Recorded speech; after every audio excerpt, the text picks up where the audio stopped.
Chers compatriotes, bonsoir. On dit souvent que la vérité prend les escaliers alors que le mensonge prend l'ascenseur. Pendant trop longtemps, le régime de M. Biya a menti au peuple camerounais en nous faisant croire que le plus grand électorat au Cameroun viendrait du Grand Nord, alors que beaucoup de ses compatriotes ne sont même pas inscrits sur les listes électorales. Beaucoup d'entre eux n'ont même pas d'acte de naissance, n'ont pas de carte d'identité. Comment est-ce qu'ils pouvaient représenter le plus grand électorat au Cameroun? Mais nous avons cru à ce mensonge. Aujourd'hui, la vérité rattrape le RDPC parce que ils sont face à un dilemme. Plusieurs responsables de partis politiques qui étaient jusqu'à là soutien du régime en place ont jeté l'éponge. Bélo Bambagari, et vous avez vu qu'il a dit qu'il ne soutiendrait pas M. Biya et sera lui-même candidat aux élections présidentielles, et sans compter Issa Choma Bakari.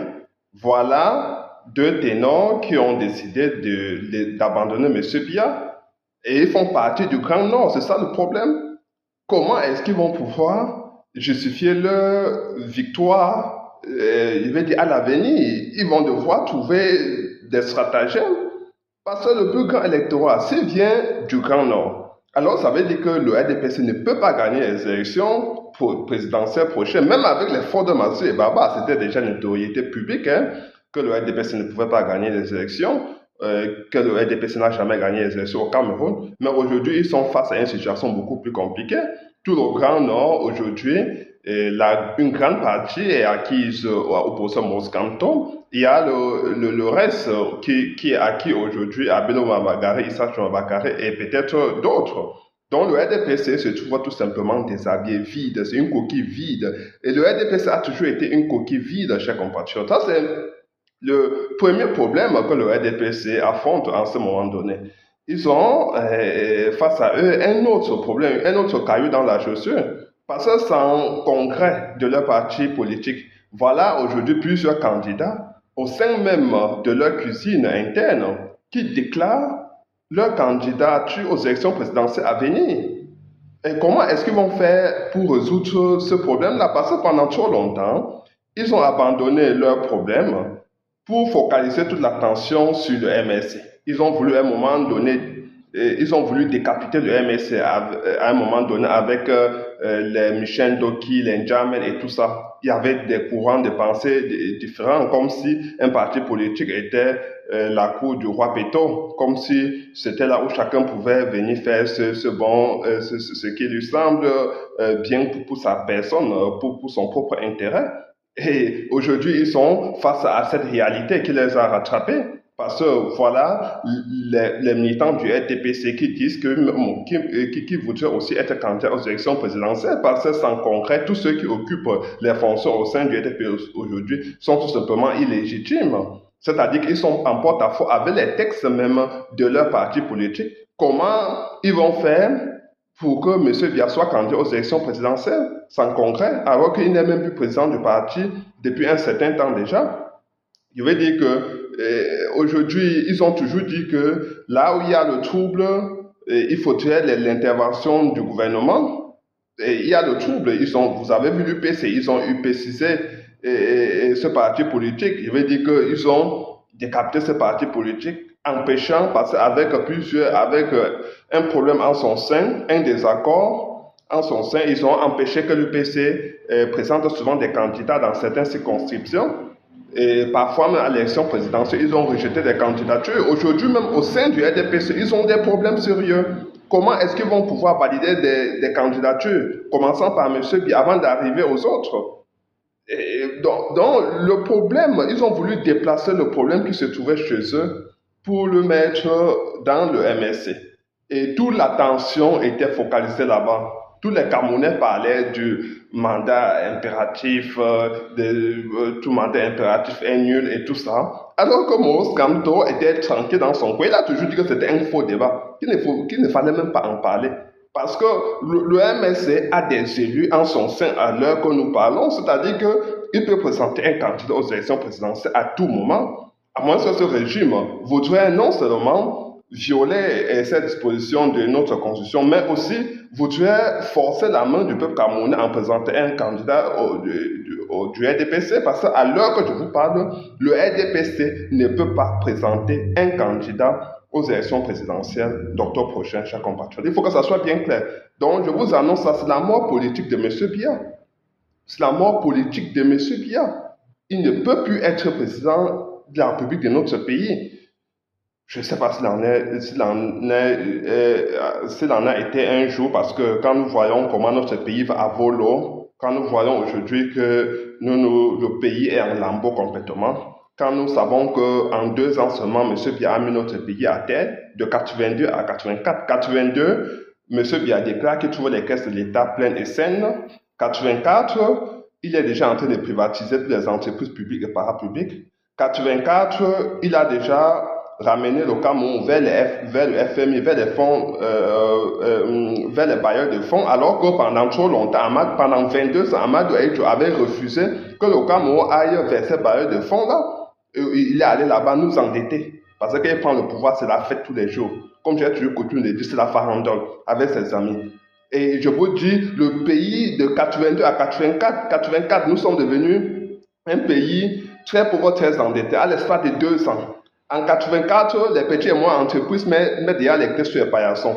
Elles ferment déjà. Parce que M. Biya n'a pas mis des moyens incitatifs, n'a pas créé un cadre propice pour que les Camerounais puissent exprimer leur talent et continuer à créer des activités, des entreprises dans notre pays, créer de la richesse pour l'ensemble du peuple camerounais. Voilà le bilan du régime de M. Biya. Aujourd'hui, il veut nous distraire avec des épiphénomènes. Donc, cher peuple camerounais, sachons raison garder que l'opposant Maurice Kamto est prêt. Il est prêt à fixer le cap pour notre pays et surtout à mettre en place un cadre assez servi de tous les leviers pour que notre pays soit émergent très rapidement. Non seulement on ne doit pas parler trop d'émergence, parce qu'il faut vraiment passer aux actes concrets. Il faut qu'aujourd'hui que les Camerounais sortent un peu la tête de l'eau pour avoir une petite bouffée d'oxygène. Nous avons besoin de cela. Il faut que les Camerounais, que leur quotidien change. Oui, de fond en comble, il faut que les Camerounais commencent à vivre pour une fois. Et c'est ça que le professeur Maurice Kamto va faire. Dès qu'il arrive à la magistrature suprême, vous allez voir des politiques économiques qu'il va mettre en place immédiatement. Vous allez voir, les gens vont commencer à vivre. Oui, parce que nous avons besoin de cela, chers compatriotes. Mais Maurice Kamto veut faire libérer les énergies, laisser les talents s'éclore. C'est ça, cette politique qu'il veut mettre en place. Parce que les Camerounais sont suffisamment sages, intelligents. Les Camerounais, ils savent toujours ce qu'il faut faire face aux difficultés. Ils ont juste besoin de moyens d'accompagnement. Que ce soit la jeunesse camerounaise qui est très entreprenante, elle a certainement besoin de financement.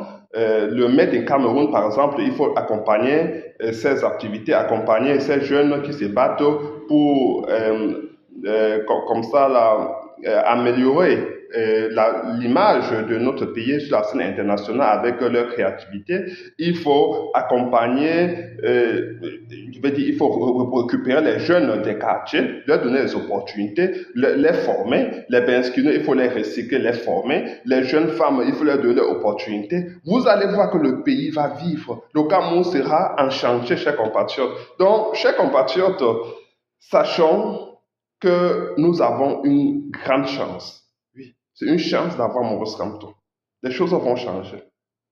Je suis très, très optimiste.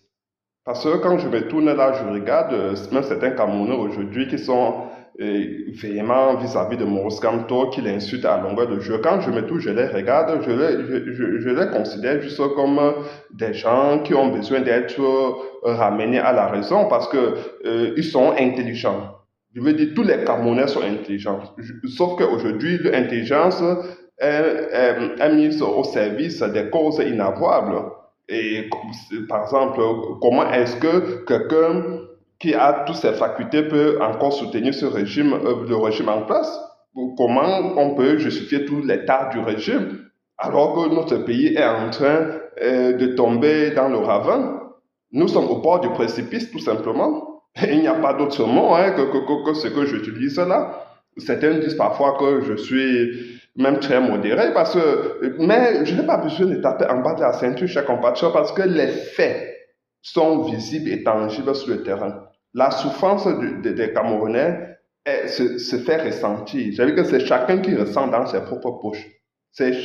Quand vous regardez là, même avec un peu de moyens, vous ne pouvez pas vivre au Cameroun. Je veux dire, même si vous aviez tous les moyens du monde, les moyens financiers, je veux dire, vous ne pouvez pas vivre dignement au Cameroun parce que vous n'avez pas accès à des produits de première nécessité. Vous n'avez pas accès aux services de base. Si vous êtes malade, vous allez vous soigner ou dans les hôpitaux où on est susceptible de contracter plus de maladies en allant là-bas.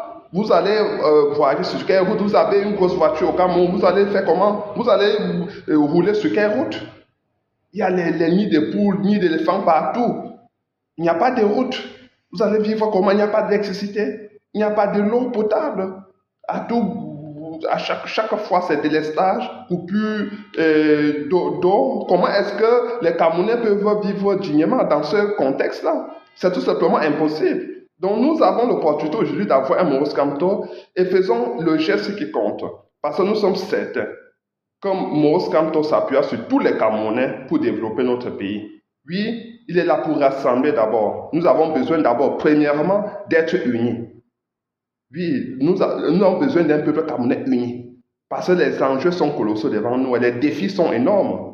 Regardez, aujourd'hui, on nous dit qu'il faudrait que nous soyons compétitifs. Regardez, les autres pays avancent. Le Rwanda avance, le Ghana avance, le Nigeria avance, le Sénégal avance, la Côte d'Ivoire avance. Tous ces pays avancent. Nous avons perdu beaucoup de terrain.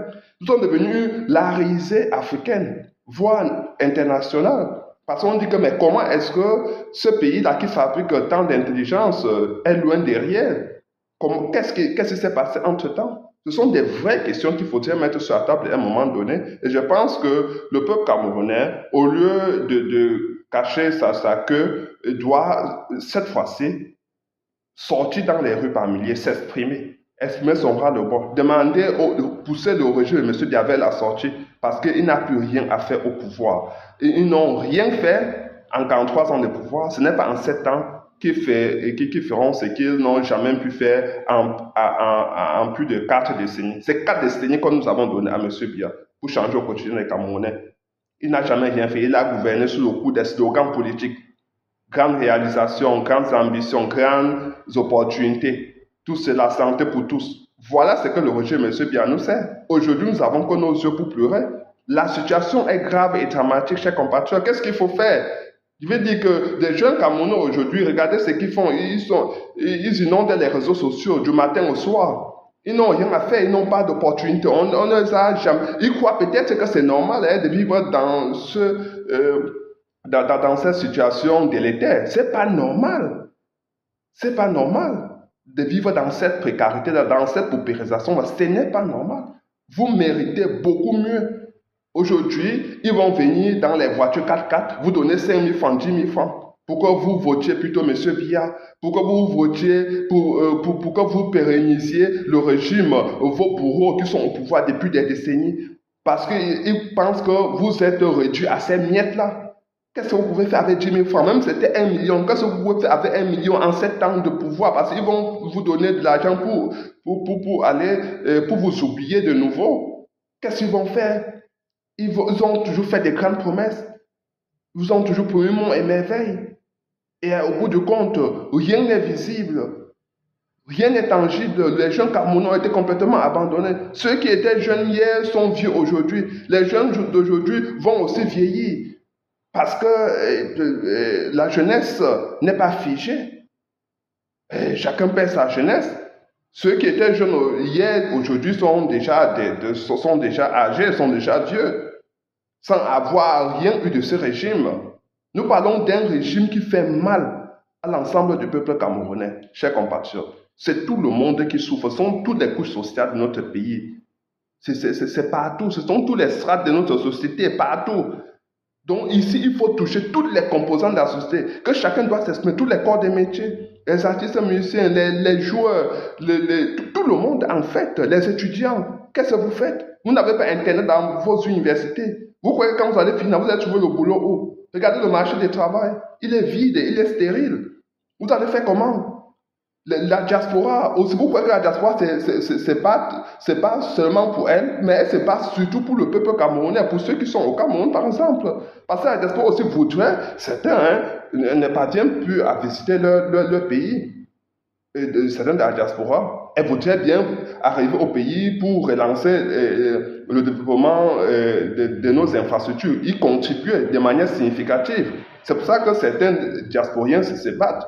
Mais la diaspora pouvait ne même pas se battre parce que là où elle vit, elle a déjà accès à des services de base, à l'eau potable, mange déjà 3 repas par jour. Alors que les Camerounais laissés au Cameroun, regardez, 90% des Camerounais vivent de l'informel. Ça veut dire qu'ils ne savent jamais à quoi est fait le lendemain. Ils se disent toujours que, ok, demain là, peut-être je vais pouvoir manger, je ne vais pas manger. Comment ils peuvent faire avoir un projet de vie ayant ce genre de travail, là, si je peux appeler ça travail, c'est pas un travail parce qu'il n'y a pas de cotisation, il n'y a rien du tout. Où est la sécurité à ce niveau-là? Demain, si le fait face à un accident, par exemple, il va falloir débourser beaucoup d'argent. Comment est-ce que ce Camerounais-là va faire? Puisqu'il n'a rien mis à côté. Il n'y a pas contribué. La CNPS, c'est seulement pour quelques fonctionnaires, en fait. Et même certains qui ont contribué ne parviennent pas à avoir accès à leur argent, à leur contribution. C'est le genre de pays-là que le monsieur Bianès, c'est le désordre, c'est la cacophonie, c'est l'anarchie. C'est cela, chers compatriotes, ce n'est pas autre chose.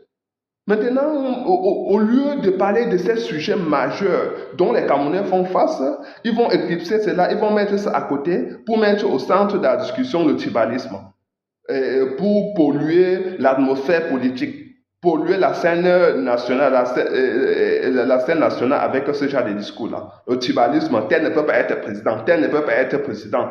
Alors que nous avons face à des problèmes majeurs qui touchent tout le monde. Problèmes infrastructurels. Nous n'avons pas d'hôpital, nous n'avons pas de routes bitumées. Qu'est-ce qu'il faut faire face à cela? Nous n'avons pas accès à des produits de base. Regardez l'inflation aujourd'hui, elle touche tous les coûts sociaux. Le panier ménager est vide. Le pouvoir d'achat a pris un coup. Qu'est-ce qu'il faut faire? Le carburant coûte extrêmement cher. Parce que M. Bianat a construit une raffinerie au pays en 43 ans de pouvoir. Le pouvoir d'achat, si M. Bianat avait boosté notre agriculture dans le Grand Nord, ce que nous avons accès par exemple à la farine de blé, à du riz produit sur nos terres, nous devions déjà être en capacité d'exporter nos produits aujourd'hui. Donc, chers compatriotes, sachons que l'unique opportunité que nous avons aujourd'hui pour renverser les choses et mettre fin à notre souffrance, c'est d'aller s'inscrire sur les listes électorales. Nous devons le faire massivement. Surtout voter massivement Maurice Kamto le jour J et être prêt à défendre notre vote. Nous savons que Maurice Kamto ne fuira jamais. Maurice Kamto est toujours face à ces batailles. Et la mère des batailles aujourd'hui, c'est la libération du peuple camerounais. Maurice Kamto ne fuit pas des batailles, même quand elles sont tragiques, même quand elles sont lourdes de conséquences. Maurice Kamto n'a jamais jeté l'éponge. Donc il restera droit dans ses bottes. Nous allons l'accompagner parce qu'il s'agit du destin de nos petits-enfants, de ceux qui viendront après nous. Ce n'est même pas pour nous que nous nous battons. Parce qu'aujourd'hui, je vous assure qu'il y a une déchirure sociale au point qu'il faudrait des décennies pour que le peuple camerounais puisse se reconstituer, pour que nous puissions nous réconcilier. Mais nous avons besoin d'une figure emblématique, d'une figure comme celle du professeur Maurice Kamto, réconciliatrice, qui n'est pas clivante, mais qui est plutôt là pour rassembler.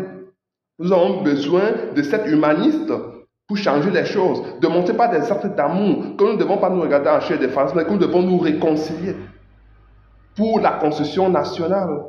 Oui, et c'est par la fraternité républicaine que nous allons pouvoir le faire. Regardez notre frère et soeur, non plus sous le prisme tribal, mais parce que le considère comme notre frère avec qui nous pouvons faire des grandes choses ensemble, avec qui nous pouvons développer notre pays. Voilà toute l'action de Maurice Kamto. Voilà tout l'enjeu ici. Voilà la raison principale qui a fait que Maurice Kamto s'élève. Oui, voilà l'engagement que Maurice Kamto a pris devant le peuple camerounais. Il ne veut pas de division dans notre pays. Il veut se servir de tous les leviers pour construire notre pays, pour le développer, pour que chacun puisse ressentir un peu de prospérité dans sa vie. Il a toujours dit, si vous n'aimez pas les Camerounais, ne faites pas la politique. Il a toujours dit qu'il fait la politique sans haine aucune. Qu'il fait la politique pour donner un peu de sourire, mettre un peu de sourire sur le visage de ceux qui ont été oubliés. Ceux qui vivent dans l'obscurité aujourd'hui, qui ont besoin de venir à la lumière. Il fait la politique pour nos frères et sœurs du nord-ouest et du sud-ouest, qui vivaient dans une guerre fratricide, inouïe, à nul autre pareil. Une guerre qui est complètement oubliée. Une guerre qui n'est parlée des personnes dans les journaux, dans les médias. Vous n'entendez pas parler de cette guerre parce qu'elle est oubliée, parce que M. Biya finance les lobbying pour que ceux-ci n'en parlent pas de cette guerre-là. Il fait la politique pour nos frères et sœurs du nord, du grand nord de notre pays, dans la partie septentrionale du Cameroun. Ceux qui ont été oubliés complètement. Qu'est-ce qu'il faut faire avec eux? Il fait la politique pour ceux-là, chers compatriotes. Ça, c'est la raison qui a fait que Moïse Kamto a décidé de suspendre sa carrière professionnelle pour se battre aux côtés du peuple camerounais. Oui, il est prêt à donner de sa vie parce que quand il a vu la souffrance dans le camp de notre pays, il a dit plus jamais, il ne voudrait plus voir cela dans mon pays, où les enfants, où les populations boivent là où boivent des animaux. Il a dit non. C'est pour ça que son magistère, en tant que président du MSC, avait bien peu de ressources. Il a fait des dons de table banc. Il a construit des écoles dans le Grand Nord parce que nos enfants là-bas s'assoient à main de sort pour prendre des cours. Il a décidé d'offrir, de faire des dons de forage, de puits d'eau là-bas. Des machines à écraser, des machines à coudre. Il a fait des dons là-bas aux mamans. Parce que moi, demain, devoir faire avec tout le monde. Et relancer les chantiers qui ont été complètement oubliés, de l'électricité, électrifier tous les ménages avec les panneaux solaires qu'il veut construire dans le grand nord de notre pays. Il va monter ces panneaux solaires là-bas pour électrifier tous les ménages. Il va réindustrialiser l'agriculture là-bas. Il va utiliser les mini-barrages dans tout le grand sud, électrifier tous les ménages. Moïse Kamto veut s'appuyer sur tous les Camerounais pour faire ce travail colossal parce qu'il ne peut pas le faire seul. Même avec toute la volonté, même avec tout le courage ou la détermination, Moïse Kamto ne pourra pas le faire seul. Donc il est vraiment très loin de ce carcan villageois dans lequel certains essaient de l'enfermer. Moïse Kamto regarde le monde global d'aujourd'hui. Un monde planétaire, un village planétaire, je vous l'ai dit. Moïse Kamto veut se servir, veut que chacun puisse se mettre au service du redressement national. Quand il s'assoit, il regarde tous ces défis colossaux et il comprend qu'il ne peut pas faire avec une seule communauté, ou bien avec des intellectuels, ou bien avec des lettrés, des illettrés, ou avec seulement des jeunes, ou bien seulement avec des femmes. Non, il va le faire avec tout le monde.